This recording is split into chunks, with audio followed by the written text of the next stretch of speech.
Kami juga umat Konghucu hari ini punya hari besar, Sejid dari Kongfek Chun Ong, ya, seorang Senming.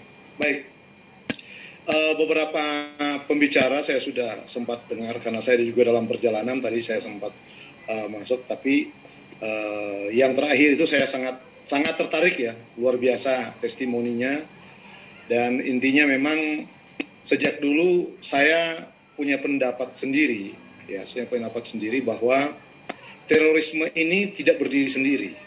Dan saya sepakat dengan asumsi beliau, itu yang pertama itu, ketika menyatakan bahwa ini ada politik di balik itu. Dan kita selalu setiap saat betapa terkaget-kagetnya ya, terkaget-kagetnya ketika ada selalu peristiwa berulang-ulang lagi. Nah, saya sepakat bahwa tidak ada di dalam ajaran agama apapun itu yang mengajarkan tentang terorisme, mengajarkan tentang membunuh, mengajarkan tidak mencintai negara apapun. Saya pikir semua ajaran agama sama, punya ajaran cinta kasih yang universal, mencintai sesama manusia, mencintai negara di mana dia berada, dan juga tentunya mencintai alam semesta, lingkungan hidup. Nah, ketika terorisme ini tumbuh, kemudian juga peristiwa-peristiwa yang terakhir, saya melihatnya ya lone wolf ya. Saya sepakat bahwa ini saya merasa kasihan justru bahwa mereka dicuci otaknya dengan ajaran, bukan ajaran agamanya, tapi tafsiran ajaran agama yang keliru, bukan ajaran agama yang sesungguhnya. Jadi terorisme ini bukan agama. Jadi kalau misalnya sekarang kebetulan saja diidentikan dengan misalnya dari teman-teman atau saudara-saudara Muslim, itu bukan, saya pikir bukan ajaran agama Islam, bukan. Karena seperti juga apa yang selalu disampaikan Gus Soleh dan kawan-kawan, dan saya sangat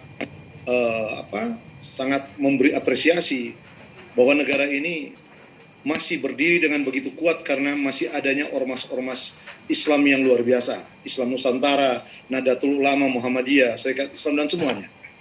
Tapi kalaupun ada segelintir orang yang masih juga punya pandangan intoleransi, terorisme, radikalisme, saya pikir ini memang adalah hal yang dipelihara oleh beberapa politisi tertentu misalnya dengan apa. Dan kita ingat yang paling kentara adalah ketika peristiwa Pilkada di Jakarta. Itu memang betul-betul langsung nampak betapa terorisme, radikalisme, intoleransi itu justru adalah pesanan yang justru kepada ke arah kekuasaan. Dan kita pun melihat itu contoh yang nyata. Dan bukan suatu kebetulan misalnya ketika terjadi upaya bom bunuh diri dan juga masuk, saya kasihan kepada perempuan yang masuk ke Mabes Polri itu yang membawa airsoft gun. Ini luar biasa cuci otaknya. Betapa beraninya ya, berani yang konyol saya pikir. Tapi inilah peran agama itu, tokoh-tokoh agama itu sangat penting dalam hal bukan saja secara internal agama itu sendiri, tapi bagaimana mengkampanyekan bersama.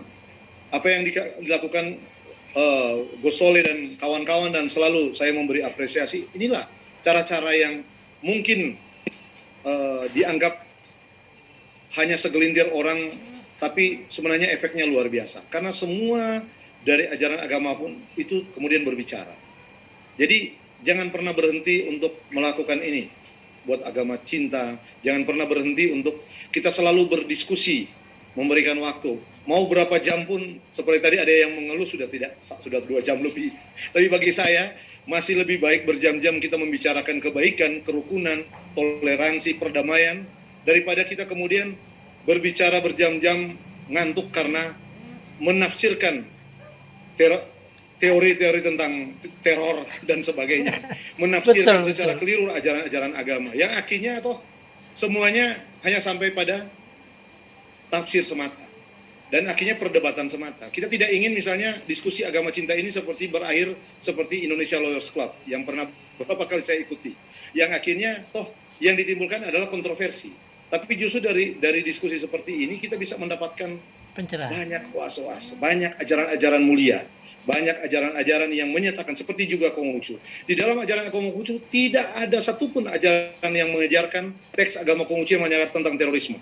Tidak ada satu dalam sejarah pun. Ribuan tahun agama Konghucu sejak di Tiongkok sampai ke seluruh dunia, sampai di Indonesia, tidak ada dalam sejarahnya bahwa ada peperangan yang mengakibatkan penyebaran agama Konghucu.